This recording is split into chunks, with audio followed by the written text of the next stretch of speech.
15,000 startup हर महीने खुलते हैं और चैलेंज ये फेस होता है कि उसमें से 90% कंपनियां आगे नहीं बढ़ती। मुझे ये लगा कि लोगों के पास नॉलेज नहीं है और मोटिवेटेड भी नहीं है लोग। जो बंदा जिस फील्ड में 10-15 साल से कम है, आप उससे एडवाइस ले सकते हैं, एक्सपर्ट एडवाइस। कई बार क्या होता है कि एक छोटी सी एडवाइस आपके बिजनेस को 360 डिग्री से बदल देती है। जनरली प्रॉब्लम क्या आती है, 2 या 3 लोगों से आपने ओपिनियन ले ली और वो ओपिनियन ही कॉन्ट्राडिक्ट कर रही है, तो वो तो कंफ्यूज हो जाते हैं, कौन सही बोल रहा है, कौन गलत बोल रहा है। आज करियर भी ऐसे ही चुना जाता है किसमें ज़्यादा पैसा है। पेरेंट्स बच्चे को जो एजुकेशन दे रहे हैं, वो पैकेज की एजुकेशन दे रहे हैं, बट उस पैकेज के चक्कर में बच्चा पेरेंट्स से दूर चला गया। अगर पैशन फॉलो करोगे पैसा अपने आप आ जाएगा, पैसा फॉलो करोगे तो पैसा आगे आगे, आप पीछे पीछे।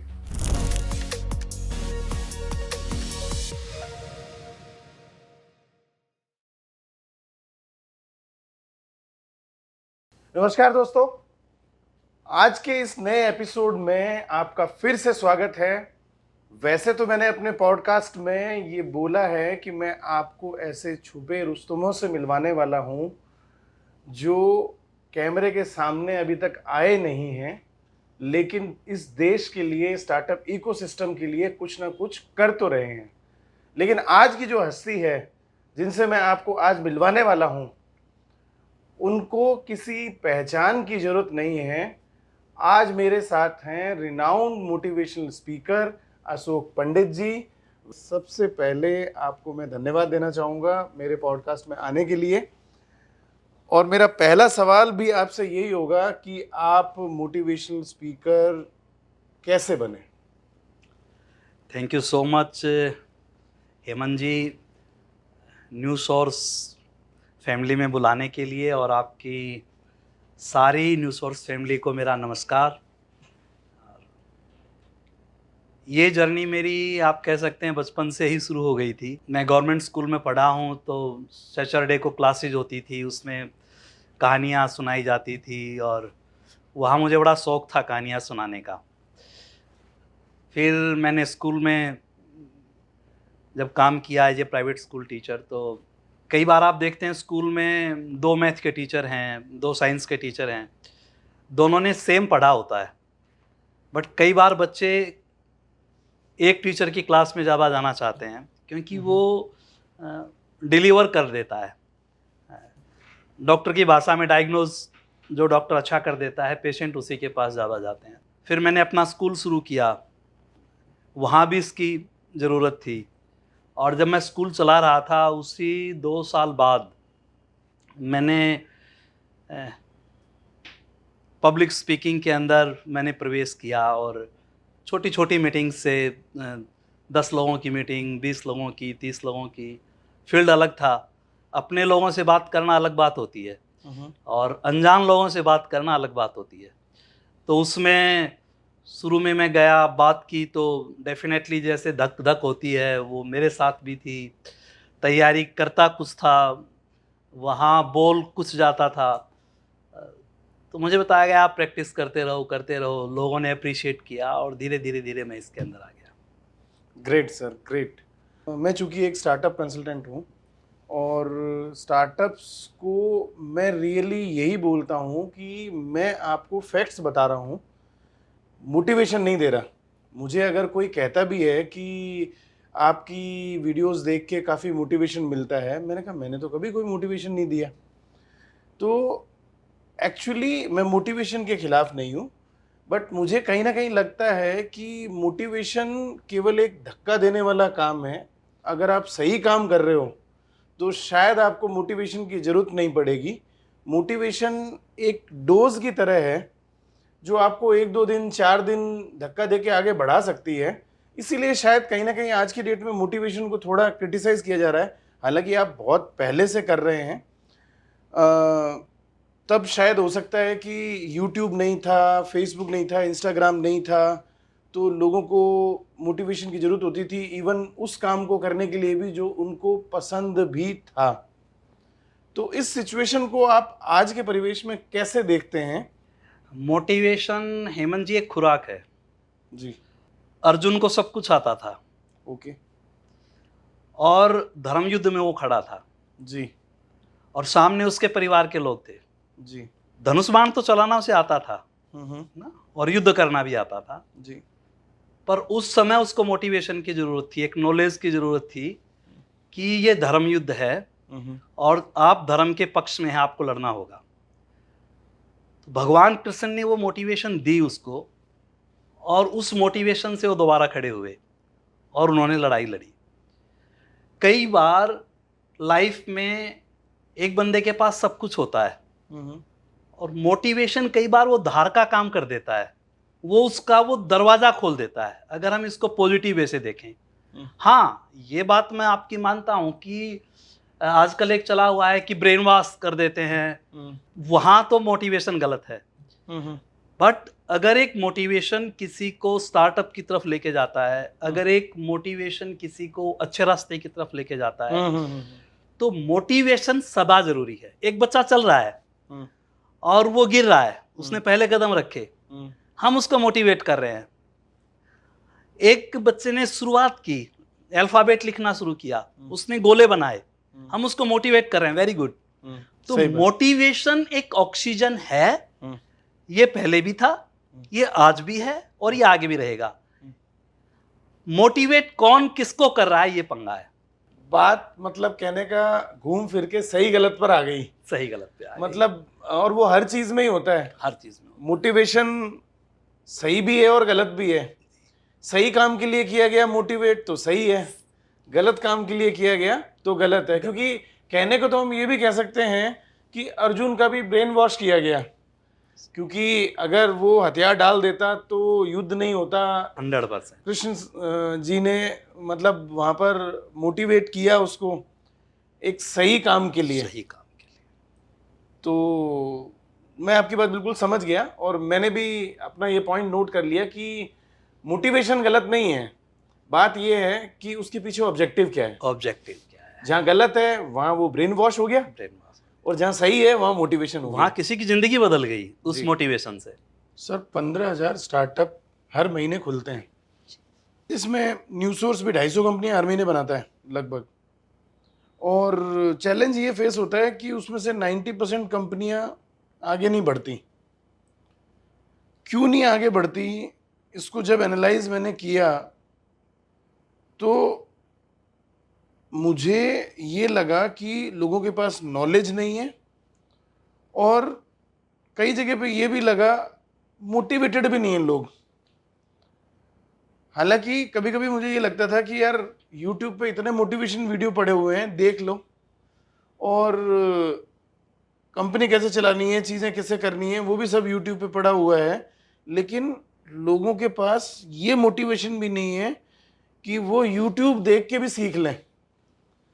तो मैं चाहूँगा कि आप मेरी ऑडियंस जो स्टार्टअप है उनको कुछ ऐसा मोटिवेशन दें कि वो कम से कम YouTube के वीडियो तो देख लें। क्योंकि क्या होता है, वो गाने बजाने वाले का तो मोटिवेशन नहीं चाहिए होता ना, वो तो देख लेते हैं। वेब सीरीज आ रही है वो देख लेते हैं, नेटफ्लिक्स चल रहा है मस्त, अमेजन प्राइम चल रहा है मस्त। लेकिन कोई काम की चीज़, खासकर स्टार्टअप्स की बात कर रहा हूँ, पता नहीं फैशन हो गया है या क्या हो गया है, स्टार्टअप्स तो खूब खुल रहे हैं और अच्छा भी है, खुलने भी चाहिए। 5 ट्रिलियन इकोनॉमी कैसे बनेगी। तो मैं आपसे बस ये कहना चाहता हूँ कि आप ये स्टार्टअप्स को कुछ ऐसा ज्ञान दो तो ये वीडियो देख के तो कम से कम लाइन पे आ जाएं।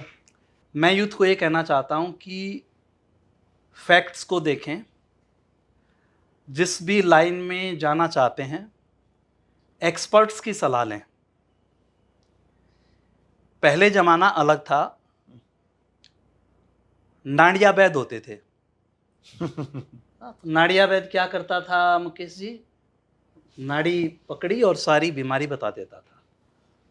पर आज हार्ट का स्पेशलिस्ट अलग है, आज कान का अलग है और आँख का अलग है। डॉक्टर कहता है आँख में दर्द है तो आँख के पास जाओ, नाक में दर्द है तो नाक के पास जाओ। तो आप जिस चीज़ का स्टार्टअप शुरू करना चाहते हैं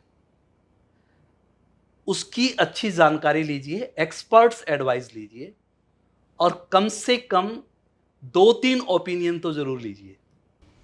लेकिन लोग तो जनरली प्रॉब्लम क्या आती है, 2 या 3 लोगों से आपने ओपिनियन ले ली और वो ओपिनियन ही कॉन्ट्राडिक्ट कर रही है, तो वो तो कंफ्यूज हो जाते हैं, कौन सही बोल रहा है, कौन गलत बोल रहा है। कैसे तो वो डिसाइड करें किसको अप्रोच करना है, कौन सी अप्रोच सही है, कौन सी एडवाइस को फॉलो करें।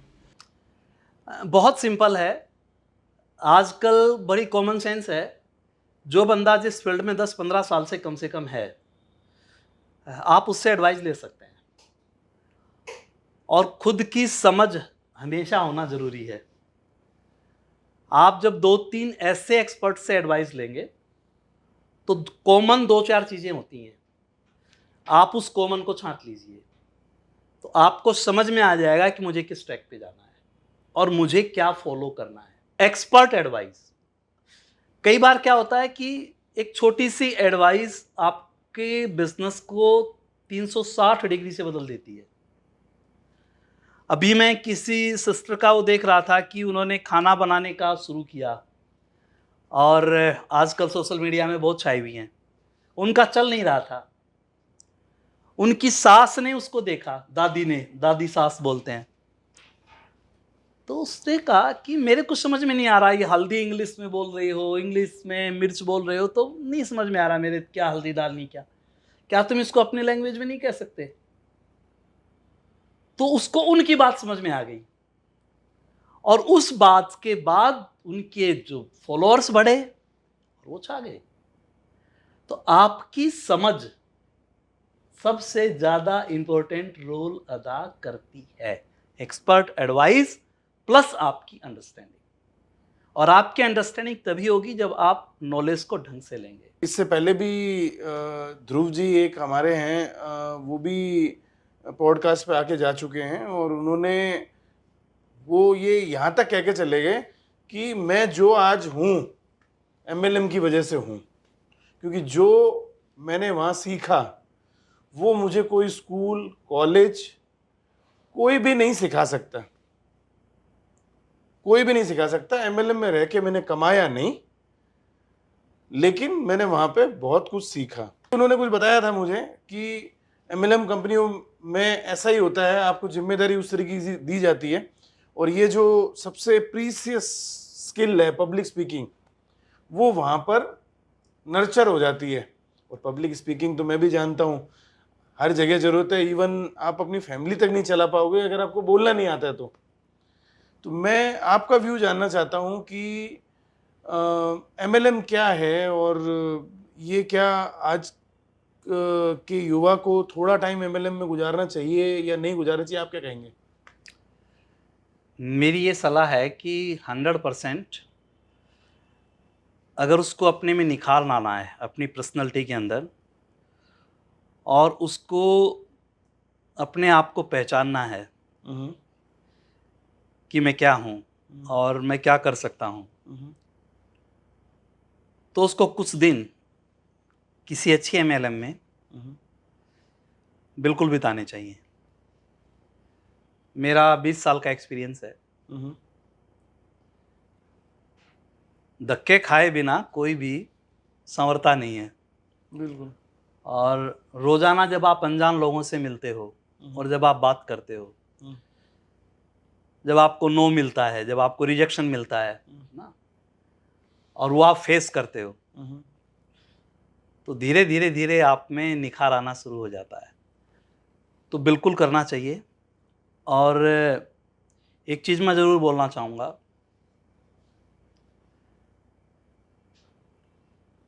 दो तरह के लोग हमेशा मिलेंगे किसी भी फील्ड में हो। आपको पहचानना पड़ेगा कौन असली है कौन नकली है। जो बंदा नीचे से धक्के खा के आया है ना,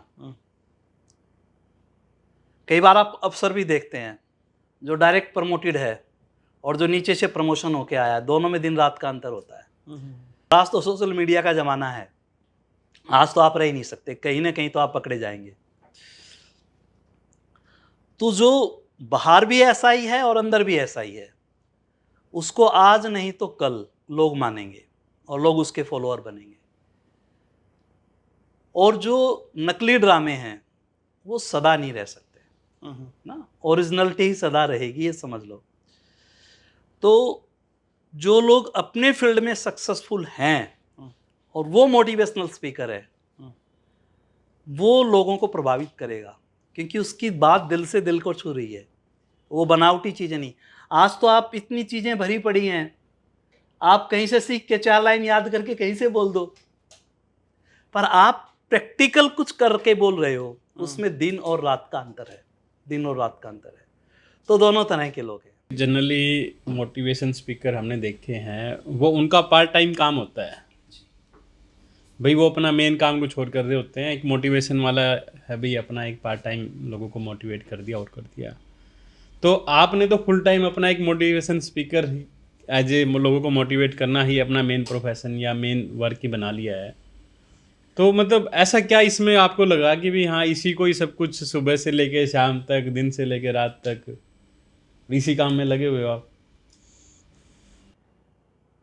मैं इस 23 साल में मैंने बहुत से लोगों की ज़िंदगियां बदलते देखी हैं। एक गांव का बंदा है, दूध बेचता है, 10वीं पास है, 10वीं भी धक्के से पास है, और वो आता है और मोटिवेटेड होता है, फिर वो अपना बिजनेस बिल्ड करता है। कोई राजस्थान से है, वो आता है और उसकी दिशा बदलती है, और आज वो रियल एस्टेट में एक बहुत बड़ी ब्रांड है।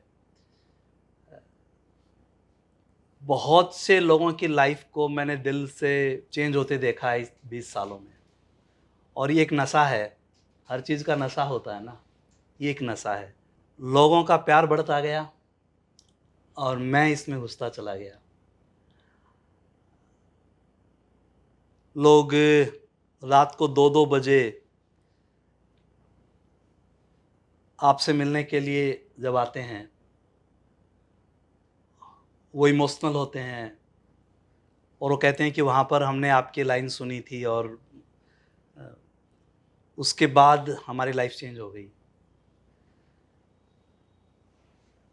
बहुत से साथियों के मैं घर गया हूँ, वो अपने फैमिली के, अपने रिलेटिव्स को शायद उतना रिगार्ड नहीं करते। वो कहते हैं नहीं, आपने हमारी लाइफ बदली। वो घर में जब एंट्री करते हैं तो वो जो रेस्पेक्ट देते हैं, उनके बच्चे जो रेस्पेक्ट देते हैं। मेरे एक साथी ने एक बार एक लाइन बोली थी कि जब मैं पूजा करूं तो इस तरह से करूं कि सब कुछ ईश्वर पे निर्भर है, और जब मैं काम करूं तो इस तरह से करूं कि सब कुछ मेरे पे निर्भर है। तब जाके लाइफ धीरे धीरे ठीक होने लग जाती है। तो आज चूंकि सोशल मीडिया का ज़माना है, तो हर बात के लिए नेगेटिविटी है। मोटिवेशनल स्पीकिंग जो फील्ड है उसको लेकर भी काफ़ी नेगेटिविटी है। तो इस तरीके की नेगेटिविटी को आप कैसे देखते हैं? क्योंकि आज जितने भी मोटिवेशनल स्पीकर हैं, मतलब उनके चैनल्स पे, उनके वीडियो पर नेगेटिव कमेंट भरे पड़े होते हैं, तो उसको कैसे लेते हैं आप? हर बंदे का अपना व्यू है सर, और सिक्के के 2 पहलू हैं, हेड और टेल। मैं आपको सिक्का लेके ये बोलूं कि आप इसमें से हेड ले जाओ, टेल मेरे को दे जाओ, या ये बोलूं कि टेल ले जाओ और हेड मेरे पास छोड़ जाओ, ये पॉसिबल नहीं है। ये दोनों चीज़ें साथ ही चलेंगी। सिक्के की कीमत तभी है जब हेड भी है और टेल भी है। जो बंदा व्यू लिख रहा है उसका बैकअप क्या है, किस नॉलेज के आधार पे लिख रहा है, वैसे ही टाइम पास को लिख रहा है। दोनों तरह के लोग मिलेंगे, कुछ आपके प्रशंसक भी मिलेंगे, कुछ आपके आलोचक भी मिलेंगे। हाँ, अगर आपके आलोचक ज़्यादा है तो आपको सोचने की ज़रूरत है, आपको बदलने की ज़रूरत है। अगर आपके प्रशंसक ज़्यादा हैं तो फिर ये दोनों चीज़ें रहेंगी, क्योंकि किसी भी चीज़ को ले लो, किसी एक बंदे से कोई खुश नहीं रहा ना, चाहे वो पॉलिटिक्स का था, चाहे वो किसी भी फील्ड का था, दोनों व्यू होते ही हैं, और ये अच्छी बात है। आप अगर इसको पॉजिटिवली लेते हैं तो आप सुधार होगा ना। अगर पानी का जहाज पानी से ही डरेगा तो तैरेगा कैसे? जंग तो उसको वहीं लगेगी। अगर हवाई जहाज हवा से डरेगा तो फिर उड़ेगा कैसे? तो विरोध नहीं है तो फिर आप कुछ नहीं कर रहे। आप विरोध कर है तो आप उसमें सुधार की गुंजाइश है। जब भी मैं टीम बिल्ड कर रहा था, अब भी मैं टीम बिल्ड करता हूँ और चैलेंज आता है, बिजनेस ऊपर नीचे जाता है, तो दो पक्ष हैं। मैं कंपनी को गाली दूँ, मैं टीम को गाली दूँ, मेरे सीनियर्स को गाली दूँ, या मैं ये देखूँ कि मेरे से क्या गड़बड़ रही और मुझे क्या सुधार करना है। दोनों में फ़र्क है। एक रास्ता कंप्लेन मोड में जाता है, एक रास्ता सॉल्यूशन मोड में जाता है। लाइफ में आप सॉल्यूशन मोड में रहेंगे तो आगे निकल जाएंगे, कंप्लेंट मोड में रहेंगे तो जहाँ है वहाँ से भी नीचे चले जाएंगे। समझ गए।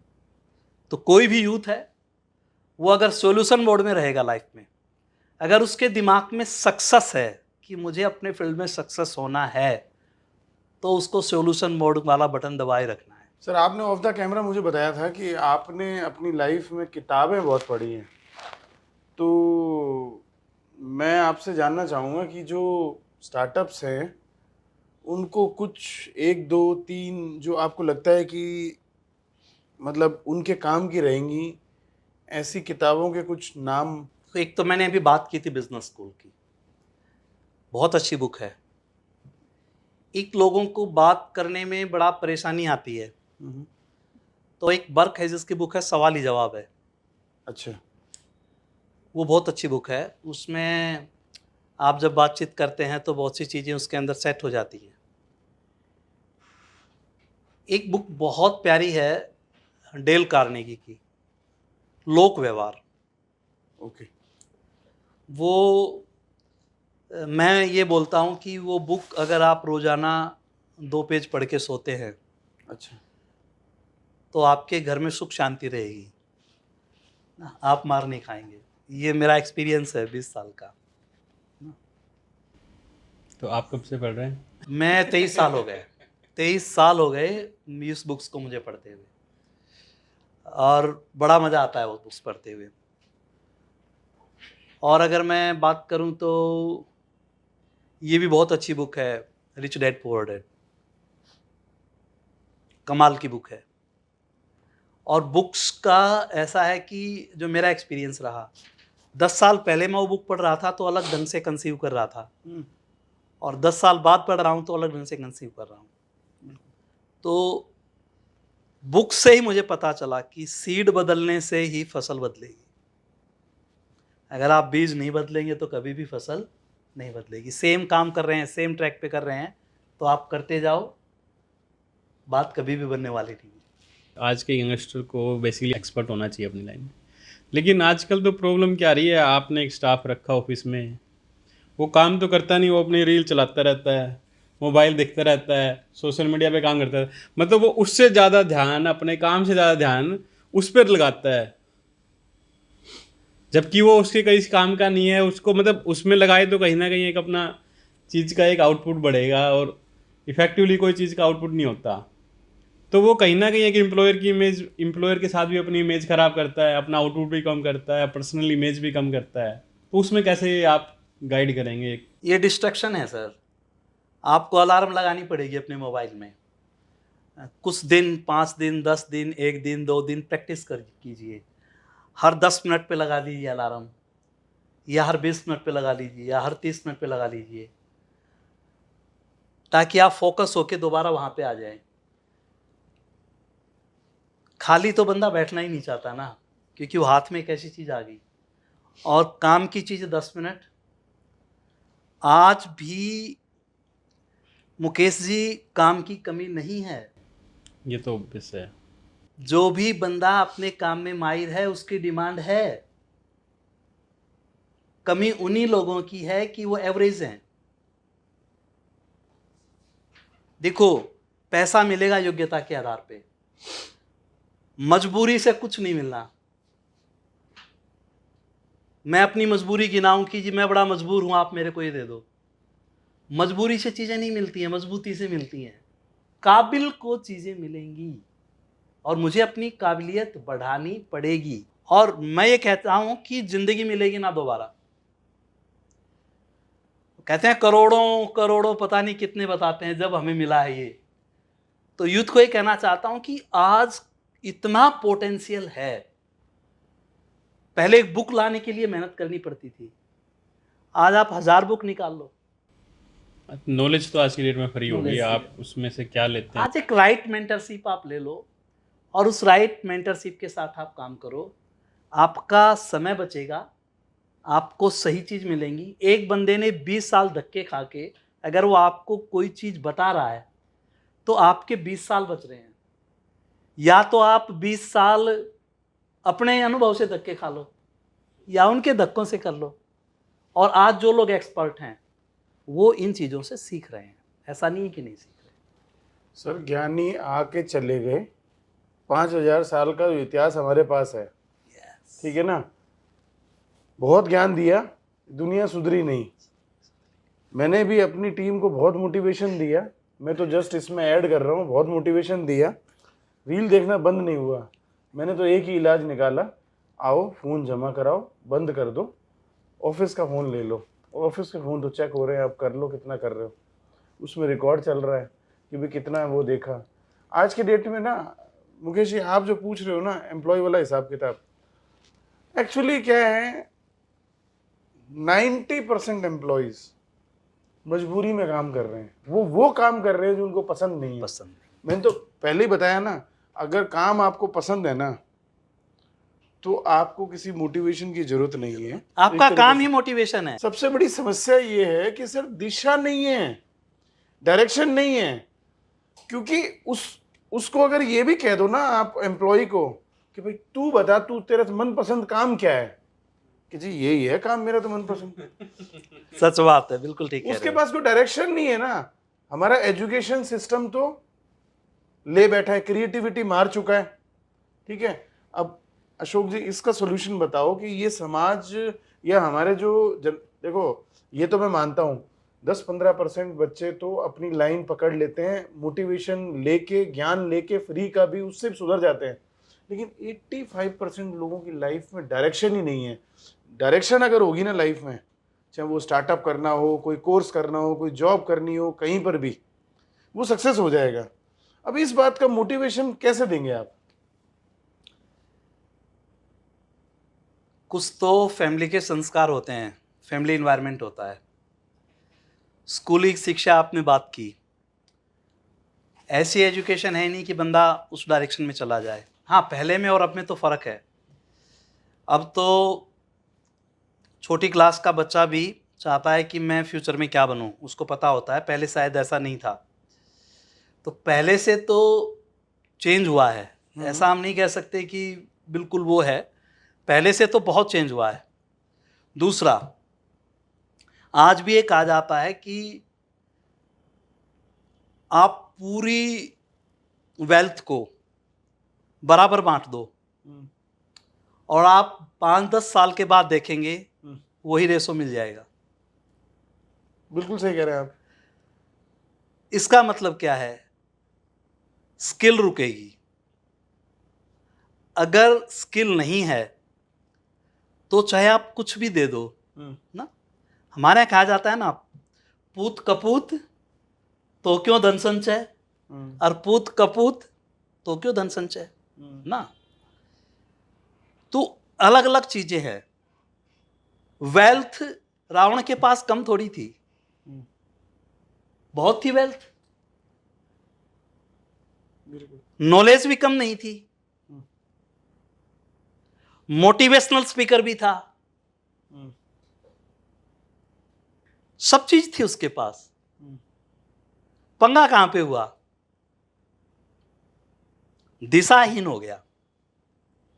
यही तो मैं कहना चाह रहा हूं कि वो ठीक है, मतलब फिर भी मैं चाहता हूं कि मान लो 15% पुराने जमाने के मुकाबले 15%, 20% लोग भी सही लाइन पर अपने आप आ जा रहे हैं, अब जो नई जनरेशन है, ठीक है ना। लेकिन फिर भी आज की डेट में 80% लोग ऐसे हैं जिनके पास डायरेक्शन नहीं है, और कहीं ना कहीं ये डायरेक्शन की कमी ही ये रील देखने में मजबूर कर रही है। किसी के पास अगर डायरेक्शन है तो वो उस डायरेक्शन में काम करेगा ना, वो रील क्यों देखेगा? उसको खुद पता है अगर मैंने काम नहीं किया तो क्या होगा। तो ऐसे में क्या आप ऐसी बात बोलना चाहो कि ये लोग सुने तो लाइन पे आ जाएं। भाई मोटिवेशन का काम तो यही है ना। मैं एक ही चीज़ कहना चाहता हूँ हमारे सारे यूथ को। पेरेंट्स ने जब हमारा जन्म हुआ था तो ये कहा था कि राजा बेटा, राजा का जन्म हुआ है। गरीब अमीर कैसा भी पेरेंट्स रहा हो, उसने कभी ये नहीं कहा कि भिखारी का जन्म हुआ है। उन पेरेंट्स को आपसे बहुत उम्मीदें हैं। आप चाहो तो लाखों लोगों का जरिया बन सकते हो, उनको आप मोटिवेट कर सकते हो, आप प्रेरणा दे सकते हो। या तो शुरू के 5-10 साल मेहनत कर लो और अपनी लाइफ को संवार लो, नहीं तो सारी लाइफ। आज ये तो ईश्वर की कृपा है, हम ऐसे देश में हैं कि 80 करोड़ लोगों को खाना मिल रहा है सरकार की तरफ से। हम ऐसे देश में रहते हैं, 80 करोड़ लोगों को खाना मिल रहा है ताकि वो भूखे ना सोएं। आज अपॉर्चुनिटी की भरमार है। आप अपना एक टारगेट बनाइए, आप फोकस होइए, जिंदगी का कोई उद्देश्य निर्धारित कीजिए, कोई सपना लीजिए, कोई ड्रीम लीजिए, उसके ऊपर लग के काम कीजिए, मेहनत कीजिए। मैं एक चीज़ कहना चाहता हूँ, दुनिया में फ्री लंच कोई नहीं है। दुनिया में ऐसी कोई चीज़ नहीं है कि आपको कान में फूंक मार देगी और आप रातों रात अमीर बन जाएंगे। जुए से दुनिया में कोई अमीर नहीं बना। पर अगर आप अपनी ईमानदारी से, ऑनेस्टी से अपने काम को अपना पैशन मान लेंगे, आप अपने काम को अगर अपना मोटिवेशन मान लेंगे, आज की दुनिया भरी पड़ी है। आज अवसरों का अंबार लगा है। आज आप एक चाय से लेकर, आज एक पानी की बोतल से लेकर, आप जो चाहे वो काम कर सकते हैं। इस दुनिया में लोगों ने किया है और इंडियन यूथ से हमें बहुत आशाएं हैं। क्यों? सबसे तेज ग्रोइंग आज इंडिया है, सबसे तेज ग्रोइंग। हम विकसित राष्ट्र की तरफ बढ़ रहे हैं। आपके हाथ में हिंदुस्तान की कमान है। आप चाहे तो इंडिया को नंबर 1 बना सकते हैं। आप अपना रास्ता चुनिए और उस रास्ते पे 5 से 10 साल फोकस्ड होकर वर्क कीजिए, आप कमाल कर सकते हैं। वो एक्चुअली पैसा ही मोटिवेशन बन गया है। पैशन फॉलो नहीं हो रहा, पैसा फॉलो हो रहा है। मतलब आज करियर भी ऐसे ही चुना जाता है किसमें ज़्यादा पैसा है। आज की डेट में आप गूगल पे सर्च करके देख लीजिए, सर्चेज ज़्यादा किसकी है, इस चीज़ की है, किस फील्ड में ज़्यादा पैसा कमाया जा सकता है। दरअसल क्या है कि पेरेंट्स बच्चे को जो एजुकेशन दे रहे हैं वो पैकेज की एजुकेशन दे रहे हैं। वो चाहते हैं कि इसको एक पैकेज मिले। चाहत पैसे की तो है, पैसे के बिना तो फ्यूल है पैसा तो, पर इन सब चाहत के पीछे खुशी है कि मुझे खुशी मिले, बच्चों का प्यार मिले, उनका टाइम मिले, हेल्थ अच्छी हो, ये होता है। बट उस पैकेज के चक्कर में बच्चा पेरेंट्स से दूर चला गया। वो पैकेज ले रहा है लंदन में, पेरेंट्स बैठे हैं इंडिया में। कहते थे बुढ़ापे का सहारा बनेगा, सहारा बैठा है लंदन में। पेरेंट्स बात किससे करें आज? संस्कार खत्म हो गए। वो जिस चीज के लिए दौड़ा था, वहां पहुंचने के बाद वो देखता है वही चीज नहीं मिल रही उसको। न पेरेंट्स का प्यार मिल रहा, न बच्चों के साथ वो टाइम स्पेंड कर पा रहा। सारी चीजें मिलेंगी तब लाइफ होगी। तो मैं तो यही कहूँगा, अपने ऑडियंस से भी यही कहूँगा कि जी अगर पैशन फॉलो करोगे तो पैसा अपने आप आ जाएगा, पैसा फॉलो करोगे तो पैसा आगे आगे, आप पीछे पीछे। इतनी सारी मूवीज़ आके चली गई, 3 इडियट को ले लो, या ऐसी बहुत सारी मूवी आके बता के चली गई कि बेटा अपने पैशन को फॉलो कर लो। तो बस प्रॉब्लम यही है इन सब चीज़ों में कि मैं तो अपनी टीम को कह देता हूँ कि भाई अगर आप गलत कश्ती में सवार हो या गलत ट्रेन में सवार हो तो अभी उतर जाओ, जगह खाली करो, ताकि जिसको इस ट्रेन में चढ़ना है वो तो चढ़ जाए। मैं हेमंत जी एक ही चीज़ कहना चाहता हूँ आपके व्यूअर्स को, ये है खोपड़ी, और इस खोपड़ी में सब कुछ खोया पड़ा है। इस खोपड़ी में से ही निकलना है सब कुछ। इसका यूज कीजिए, जितना आप इसका यूज करेंगे, आप जिस भी फील्ड में जाना चाहते हो उस फील्ड के ऊपर ताकत लगाइए। उस फील्ड की बुक्स पढ़ना, उस फील्ड के एक्सपर्ट से बात करना, उस माहौल में रहिए। उस माहौल में रहेंगे, आपको सफल होने से कोई नहीं रोक सकता, और आपका जन्म ही जीतने के लिए हुआ है। 100% आप जीतेंगे। तो दोस्तों, अशोक जी का धन्यवाद आने के लिए और अपने इनपुट शेयर करने के लिए, और उम्मीद है आपको बहुत कुछ सीखने को मिला होगा। और मुझे जो एक सीखने को मिला कि आप अपने पहले तो गोल बनाइए और उस पर फोकस रहना बहुत ज़रूरी है, ताकि आप उस पर काम कर सकें, अपने आप को आगे बढ़ा सकें और अपने सपोर्ट सिस्टम में उसका यूज कर सकें। तो उम्मीद है आपको पसंद आया होगा। हम फिर मिलेंगे नए एपिसोड में एक नई शख्सियत के साथ। तब तक के लिए आप खुश रहिए, स्वस्थ रहिए। धन्यवाद।